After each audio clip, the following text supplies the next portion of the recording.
Welcome guys, welcome to DTC photosynthesis in higher plant में हम लोगों ने लास्ट लेक्चर में फैक्टर्स अफेक्टिंग ऑन फोटोसिंथेसिस को कंप्लीट किया है बेटा। तो आज के लेक्चर में हम जो भी रिमेनिंग फैक्टर है उनको डिस्कस करेंगे। जो फर्स्ट जो फैक्टर है लाइट, उसके रिगार्डिंग हमने लास्ट लेक्चर में पूरा डिटेल देखा है। आज जो रिमेनिंग 4 फैक्टर है उनको हम वन बाय वन डिस्कस करेंगे। लाइट के बारे में बेटा हमने देखा था कि जब भी लो लाइट इंटेंसिटी होती है तो उस टाइम पे as a light intensity increases, rate of photosynthesis increases. At high light intensity further rate not increases due to other factors become limiting.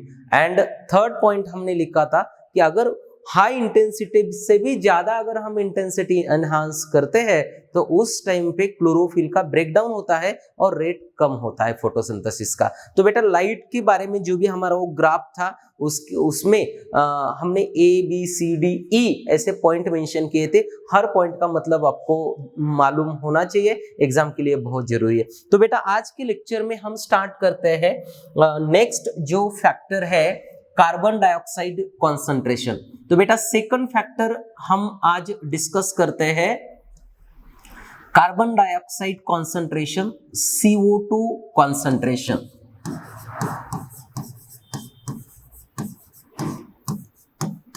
CO2 concentration का रेट ऑफ फोटोसिंथेसिस में क्या impact होता है ये हम देखेंगे। CO2 के बारे में ऐसा कहा जाता है कि CO2 is the major limiting factor. CO2 क्या है बेटा? कार्बन डाइऑक्साइड ये मेजर लिमिटिंग फैक्टर है। मेजर लिमिटिंग फैक्टर क्यों बोला है मेजर लिमिटिंग फैक्टर? क्यों? तो उसका मतलब अब हमें समझ में आएगा। CO2 मेजर लिमिटिंग फैक्टर है, लाइट रियरली लिमिटिंग फैक्टर है, हमें मालूम होना चाहिए। CO2 लिमिटिंग फैक्टर क्यों बोला है? अगर हम प्लांट को लेके इससे एक्सप्लेन करते हैं तो बेटा CO2 का एटमॉस्फेयर में जो कॉन्सेंट्रेशन है, एटमॉस्फेरिक कॉन्सेंट्रेशन, CO2 का एटमॉस्फेयर में जो कॉन्सेंट्रेशन है तो वो है बेटा 0.03 microlitre per litre to 0.03 microlitre per litre to 0.04 microlitre per litre. और उसे ही बेटा हम ऐसा बोल सकते हैं 300 पार्ट्स पर मिलियन टू 400 पार्ट्स पर मिलियन, पार्ट्स पर मिलियन। ओके, पहले तो हमें मालूम होना चाहिए कि एटमॉस्फेयर में CO2 का नॉर्मल कॉन्सेंट्रेशन कितना है। तो CO2 एटमॉस्फेरिक कॉन्सेंट्रेशन है बेटा 0.03 microlitre per litre to 0.04 microlitre per litre. इसका मतलब है 300 पार्ट्स पर मिलियन टू 400 पार्ट्स पर मिलियन। ओके, अभी ये जो एटमॉस्फेरिक कॉन्सेंट्रेशन है उसमें प्लांट में फोटोसिंथेसिस अच्छे से हो सकता है, लेकिन हम अगर ये कॉन्सेंट्रेशन 0.05 माइक्रोलीटर पर लीटर तक अगर बढ़ाते हैं तो रेट ऑफ फोटोसिंथेसिस इंक्रीज होता है। यानी मैं यहाँ पे लिख सकता हूँ CO2 concentration, CO2 concentration increases 0.05 microlitre per litre. Yes, अगर हम CO2 का concentration 0.05 microlitre per litre increase करते हैं तो मैं यहाँ पे डायरेक्टली प्रोपोर्शनल का सिंबल यूज करके बता सकता हूँ rate of photosynthesis, rate of photosynthesis also increases। यानी up to 0.05 microlitre per litre तक रेट ऑफ फोटोसिंथेसिस इंक्रीज हो सकता है, लेकिन इससे ज्यादा हम अगर इसका CO2 का कॉन्सेंट्रेशन इंक्रीज करते हैं तो वो फोटोसिंथेसिस प्रोसेस को डैमेज करता है। तो मैं यहाँ पे लिख सकता हूं beyond beyond this concentration, beyond this concentration, damage to photo rate of photosynthesis, और डायरेक्ट लिख सकते हैं damage to photosynthesis process. Okay, यानी नॉर्मल CO2 का कॉन्सेंट्रेशन है 0.03 to 0.04 microlitre per litre, 0.05 microlitre per litre having a directly proportional relation with rate of photosynthesis, और beyond इससे ज्यादा अगर CO2 का कॉन्सेंट्रेशन इंक्रीज होता है तो फोटोसिंथेसिस प्रोसेस डैमेज हो सकती है। इसका मतलब क्या है बेटा, यहाँ पे CO2 का कॉन्सेंट्रेशन तो बढ़ेगा लेकिन जो अदर फैक्टर है वो लिमिटिंग हो जाएंगे, इसीलिए रेट ऑफ फोटोसिंथेसिस उससे ज्यादा नहीं बढ़ सकता। ओके, नेक्स्ट अगर हम सैचुरेशन पॉइंट की बात करेंगे, नेक्स्ट मैं यहां पे लिखता हूं सैचुरेशन पॉइंट। सैचुरेशन पॉइंट मतलब क्या है? It is a concentration of CO2 at which rate of photosynthesis become maximum. Yes, what is meant by saturation point? It is the concentration of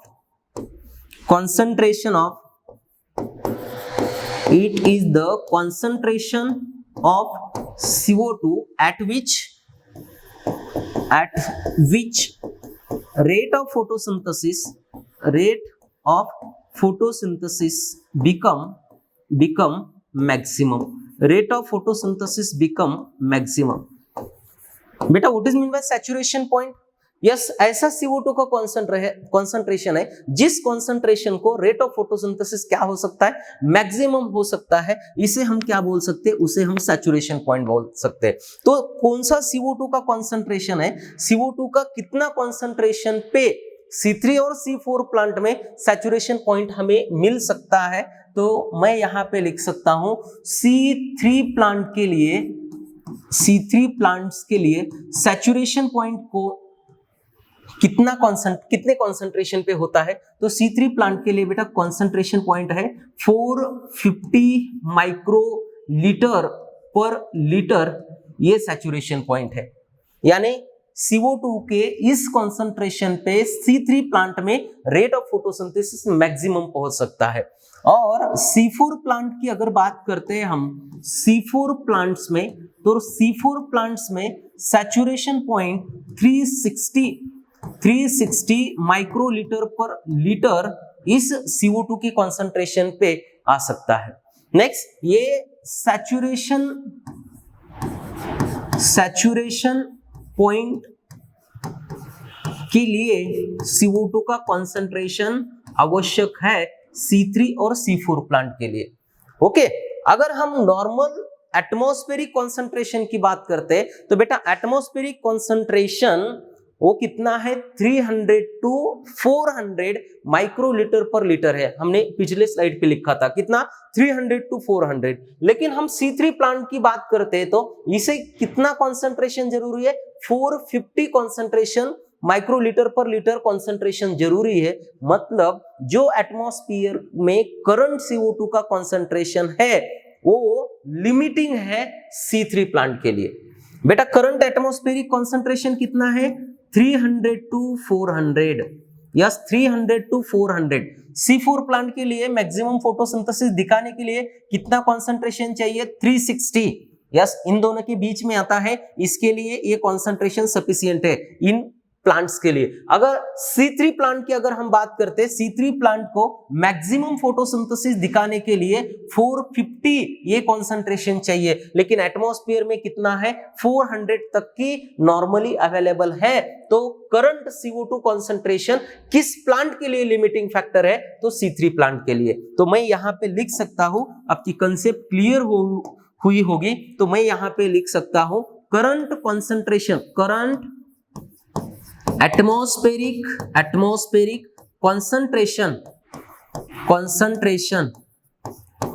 concentration is the limiting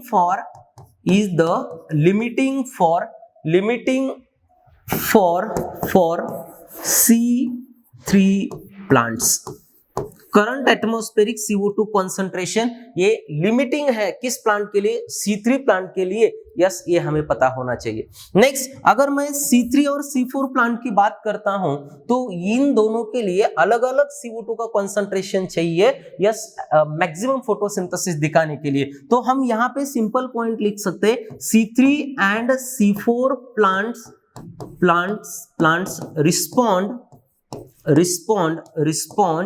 respond differently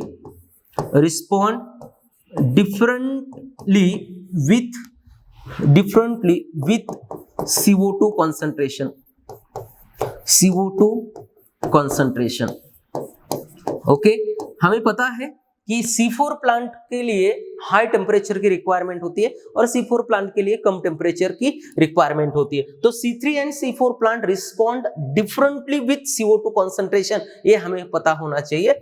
next, अगर हम intensity और CO2 के लेके अगर explain करना चाहते हैं तो बेटा लो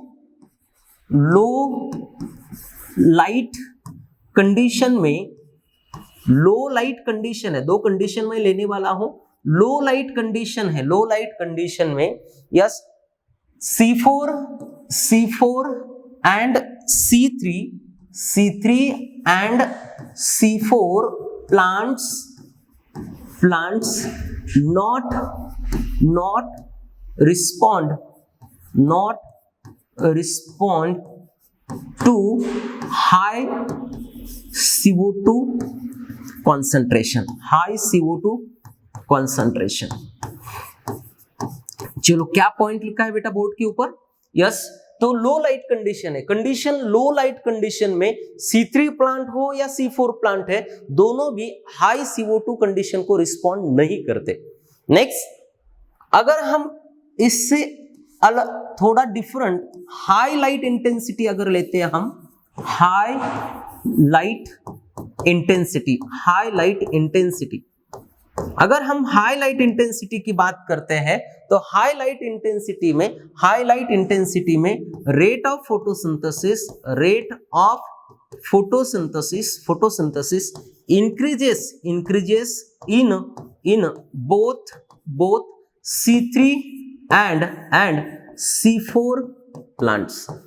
C3 एंड C4 प्लांट में rate of photosynthesis yes increase होता है, लेकिन अप टू लिमिट, एक लिमिट तक इंक्रीज हो सकता है, ये हमें पता होना चाहिए। ओके, लो लाइट इंटेंसिटी में, लो लाइट कंडीशन में C3 and C4 plant not respond to high CO2 concentration, but high light intensity में rate of photosynthesis increases in both C3 and C4 plant, दोनों प्लांट में रेट ऑफ फोटोसिंथेसिस इंक्रीज हो सकता है।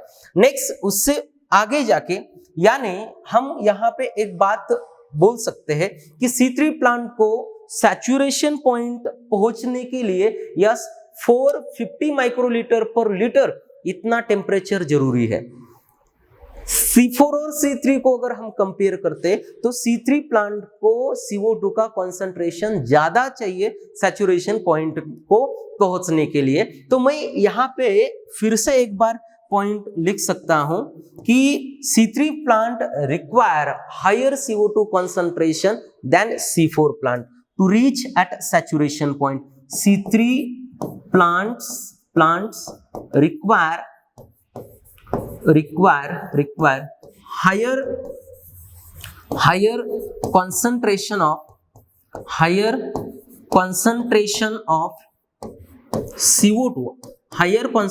of CO2 than C4 plants to reach at saturation point का मतलब क्या है? तो saturation point मतलब बेटा maximum rate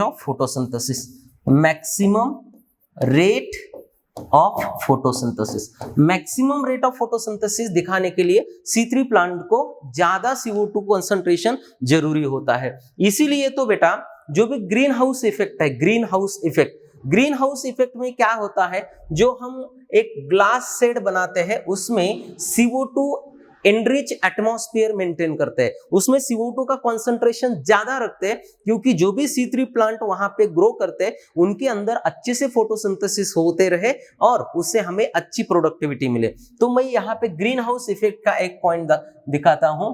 in green house effect, green house effect, in green house effect CO2 enriched atmosphere maintain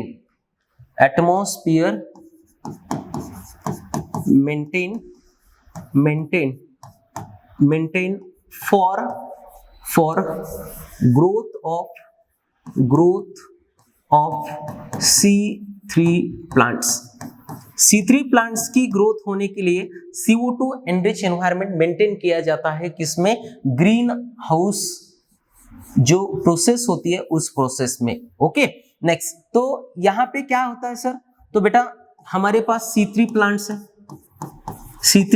है, अगर इनको हम CO2 एनरिच एरिया में CO2 का लेवल जहां पे ज्यादा है, ऐसे एटमॉस्फेयर में ग्रो करते हैं, तो यहाँ पे रेट ऑफ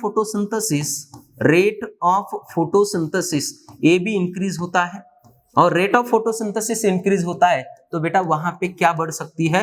प्रोडक्टिविटी भी बढ़ सकती है, प्रोडक्टिविटी यस इंक्रीज हो सकती है। ओके, क्या पॉइंट लिखा है बेटा? C3 प्लांट है, C3 प्लांट को अगर हम ग्रीन हाउस में ग्रो करते हैं तो ग्रीन हाउस में हम CO2 एनरिच एनवायरनमेंट क्रिएट करते हैं। CO2 ज्यादा है इसीलिए रेट ऑफ फोटोसिंथेसिस भी ज्यादा होता है, और जितना रेट ऑफ फोटोसिंथेसिस ज्यादा होगा तो उतनी प्रोडक्टिविटी ज्यादा हो सकती है। तो ग्रीन हाउस में कौन से प्लांट को हम ग्रो करते हैं? तो इसका जो एग्जाम्पल है, तो इसी का एग्जाम्पल है tomatoes and bell pepper. Tomatoes and bell pepper को बेटा हम यहाँ पे ग्रो करते हैं। ये हमारे सिलेबस में 2 एग्जाम्पल को यहाँ पे मेंशन किया है। तो CO2 फैक्टर प्लांट के ऊपर कैसे अफेक्ट कर सकता है ये हमने यहाँ पे देखा है। तो फिर से एक बार मैं रिवाइज करता हूँ। नॉर्मल एटमॉस्फेरिक कॉन्सेंट्रेशन CO2 का है 0.03 टू 0.04 माइक्रोलीटर पर लीटर, ये नॉर्मल कॉन्सेंट्रेशन है। हम जब भी ये concentration 0.05 litre microlitre per litre तक बढ़ाते हैं तो रेट ऑफ फोटोसिंथेसिस इंक्रीज हो सकता है, उससे ज्यादा बढ़ाएंगे तो रेट ऑफ फोटोसिंथेसिस इंक्रीज नहीं होगा, क्योंकि अदर फैक्टर कैसे हो जाएंगे? लिमिटिंग हो जाएंगे। नेक्स्ट, अगर हम C3 और C4 प्लांट की बात करते हैं तो इन दोनों प्लांट को सैचुरेशन पॉइंट पहुंचने के लिए यस C3 प्लांट के लिए 450 माइक्रोलीटर पर लीटर ये कॉन्सेंट्रेशन चाहिए, और C4 प्लांट के लिए 360 माइक्रोलीटर पर लीटर ये कॉन्सेंट्रेशन चाहिए। तो अगर हम करंट CO2 कॉन्सेंट्रेशन की बात करते हैं वो तो 300 टू 400 के बीच में है, तो इसी से हमें समझ में आता है कि current CO2 concentration yes limiting है किस प्लांट के लिए? C3 प्लांट के लिए। तो current CO2 concentration act as a limiting factor for C3 plant, ये हमें पता होना चाहिए। ओके, CO2 इस तरह से अफेक्ट कर सकता है। CO2 के बाद हम नेक्स्ट फैक्टर जो है हमारा टेम्परेचर की बात करते हैं। नेक्स्ट जो फैक्टर है टेम्परेचर कैसे अफेक्ट कर सकता है फोटोसिंथेसिस के ऊपर हम बात करते हैं। टेम्परेचर बेटा टेम्परेचर को लेके यहाँ पे बोर्ड के ऊपर मैं 6 पॉइंट मेंशन करने वाला हूं, वो आपको पता चलना चाहिए। 6 पॉइंट में फर्स्ट पॉइंट हम डार्क रिएक्शन और लाइट रिएक्शन के ऊपर टेम्परेचर का क्या इंपैक्ट हो सकता है ये हम यहाँ पे देखेंगे। फर्स्ट डार्क रिएक्शन अगर हम बात करेंगे तो डार्क रिएक्शन एंजाइमेटिक हो सकती है। Dark reactions are enzymatic. हम सबको पता है डार्क रिएक्शन के लिए बहुत सारे एंजाइम जरूरी है। Dark reaction is enzymatic so temperature control होती है, क्योंकि हम सबको पता है एंजाइम एक्टिविटी ये टेम्परेचर के ऊपर डिपेंड होती है, और टेम्परेचर अगर ज्यादा हो गया तो एंजाइम की कैटालिटिक पावर लॉस होती है, अगर टेम्परेचर कम हुआ तो एंजाइम इनएक्टिव स्टेट में रहते हैं। तो इसीलिए हमने यहाँ पे लिखा है कि जो डार्क रिएक्शन एंजाइमेटिक है वो टेम्परेचर कंट्रोल्ड होती है। टेम्परेचर बहुत ज्यादा हो गया तो भी प्रॉब्लम है, बहुत कम हो गया तो भी प्रॉब्लम है। अगर डार्क रिएक्शन नहीं होती है तो डेफिनेटली फोटोसिंथेसिस के ऊपर उसका डायरेक्ट इफेक्ट हो सकता है। नेक्स्ट सेकंड पॉइंट हम लिख सकते हैं यहाँ पे लाइट रिएक्शन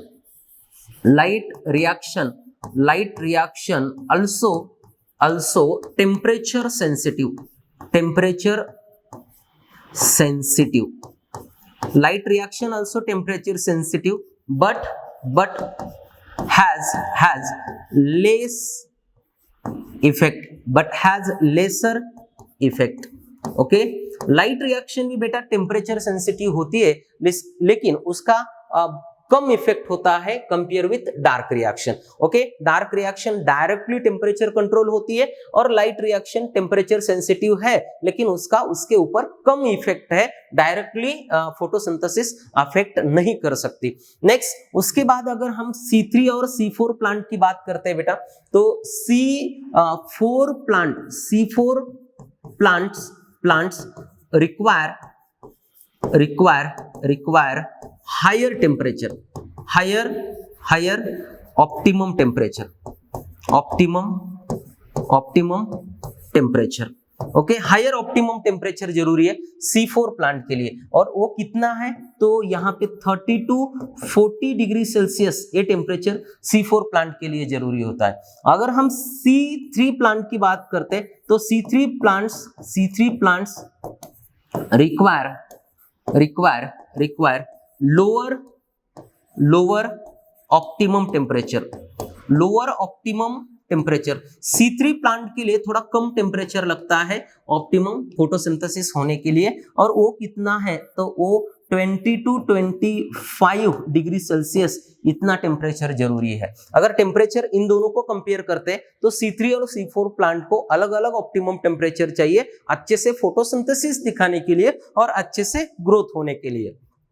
नेक्स्ट टेम्परेचर अगर हम बात करते हैं तो नेक्स्ट ऑप्टिमम टेम्परेचर हैबिट के ऊपर डिपेंड रहता है। ओके, मैं यहाँ पे लिखता हूं optimum temperature for plant, optimum temperature for plants, optimum temperature for plants के लिए ऑप्टिमम टेम्परेचर क्या होता है और वो किसके ऊपर डिपेंड होता है तो वो हैबिटेट के ऊपर डिपेंड होता है। Optimum temperature for plant photosynthesis depend on their habitat, okay, depend on their habitat के ऊपर ये डिपेंड होता है। जैसे कि सर यहाँ पे अगर हम ट्रॉपिकल प्लांट्स की बात करते हैं, ट्रॉपिकल प्लांट्स तो इनके लिए बेटा हायर टेम्परेचर जरूरी होता है। ट्रॉपिकल प्लांट्स के लिए हायर टेम्परेचर रिक्वायर्ड होता है फोटोसिंथेसिस ऑप्टिमम दिखाने के लिए। और जो टेम्परेट प्लांट होते हैं, टेम्परेट रीजन में प्लांट ग्रो करते हैं, टेम्परेट रीजन में जो प्लांट्स ग्रो करते हैं उनके लिए यस लोअर टेम्परेचर जरूरी होता है अच्छे से फोटोसिंथेसिस दिखाने के लिए। तो ट्रॉपिकल प्लांट के लिए ज्यादा टेम्परेचर जरूरी है compare with temperate plant. C4 plant के लिए ज्यादा टेम्परेचर जरूरी है कंपेयर विथ C3 प्लांट। और जो डार्क रिएक्शन है वो डायरेक्टली टेम्परेचर कंट्रोल होती है। लाइट रिएक्शन भी टेम्परेचर सेंसिटिव है लेकिन उसका कम इफेक्ट होता है, ये हमें पता होना चाहिए। तो यहाँ पे 6 पॉइंट को हमने टेम्परेचर के नीचे डिस्कस किया है। नेक्स्ट टेम्परेचर के बाद हम बात करते हैं लास्ट जो फैक्टर है फोटोसिंथेसिस के ऊपर अफेक्ट करता है वो है वाटर। Okay, water. अगर वाटर की हम बात करते हैं तो water has not direct effect on photosynthesis, water का डायरेक्टली फोटोसिंथेसिस के ऊपर इफेक्ट नहीं है, लेकिन जब भी वाटर एज अ फैक्टर हम कंसीडर करते हैं तो वो फोटोसिंथेसिस के ऊपर ज्यादा अफेक्ट कर सकता है, हम ऐसा बोल सकते हैं। Water has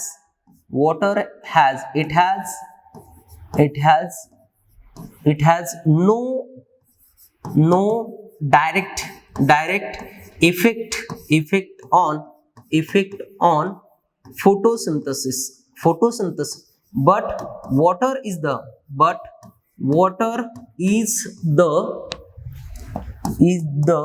reactant of light reaction। बेटा वाटर कहां पे यूज करते हैं हम? लाइट रिएक्शन में यूज करते हैं, but water is the reactant of light reaction, so has more effect on photosynthesis as a factor, okay तो मैं यहाँ पे लिखा है मैंने कि it has no direct effect on photosynthesis, direct photosynthesis से बंद कर सकता है ऐसा नहीं बोल सकते, क्योंकि वाटर हम कहाँ पे यूज करते हैं? लाइट रिएक्शन में, और लाइट रिएक्शन में वाटर यूज करके वहां पे हम लाइट रिएक्शन कंप्लीट करते हैं, ऑक्सीजन रिलीज करते हैं, तो एज अ फैक्टर इसका ज्यादा इफेक्ट है किसके ऊपर? लाइट रिएक्शन के ऊपर, लेकिन डायरेक्ट फोटोसिंथेसिस के ऊपर इसका इंपैक्ट नहीं है, ये हमें पता होना चाहिए। नेक्स्ट, इनडायरेक्टली वाटर कैसे काम कर सकता है या फोटोसिंथेसिस को कैसे कंट्रोल कर सकता है या फोटोसिंथेसिस के ऊपर इसका कैसे इंपैक्ट हो सकता है, ये मैं बताता हूं। अगर वाटर ट्रेस कंडीशन है, इन water stress condition, water stress condition है मतलब क्या सर? इसका मतलब है वाटर कम, अगर प्लांट को वाटर अवेलेबल नहीं हुआ, in water stress condition stomata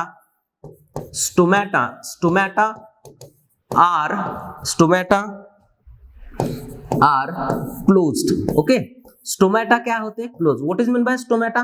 तो स्टोमेटा मतलब बेटा लीफ के ऊपर जो छोटी छोटी ओपनिंग्स होते हैं उसे हम स्टोमेटा बोलते हैं। Stomata are closed, stomata close होते इसीलिए CO2 अवेलेबिलिटी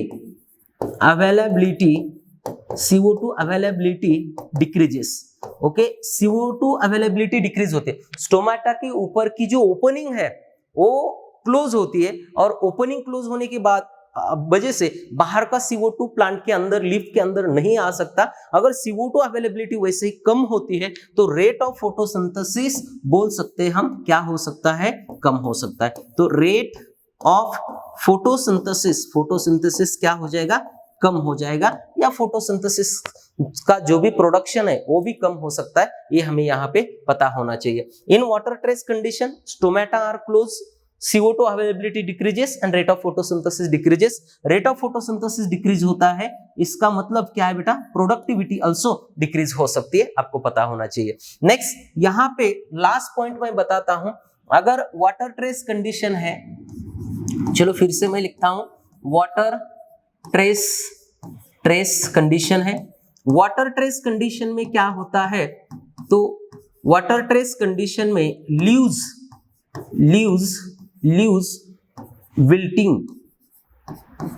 विल्ट। ओके, ल्यूज में क्या होती है? विल्टिंग होती है।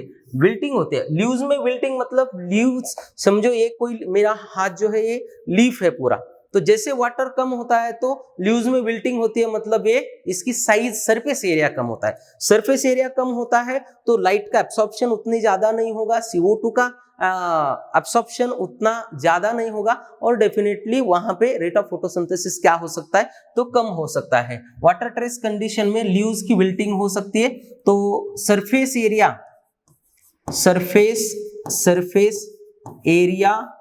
Of leaves decreases, surface area of leaves decreases. And second जो कंडीशन है यहाँ पे, मेटाबॉलिक एक्टिविटी जो होती है, metabolic activity also decreases. Metabolic activity decrease होती है, और इन दोनों भी कंडीशन में यहाँ पे यस फोटोसिंथेसिस जो है फोटोसिंथेसिस भी क्या हो सकता है, यस डिक्रीज हो सकता है। तो ये हमें पता होना चाहिए। डायरेक्ट वाटर डायरेक्ट अफेक्ट नहीं कर सकता, लेकिन इनडायरेक्टली अफेक्ट कर सकता है फोटोसिंथेसिस के ऊपर, ये हमें पता होना चाहिए। आज के लेक्चर में हमने 3 फैक्टर को कंप्लीट किया, CO2 concentration, temperature and water. इसी के साथ आज के लेक्चर को कंप्लीट करते हैं।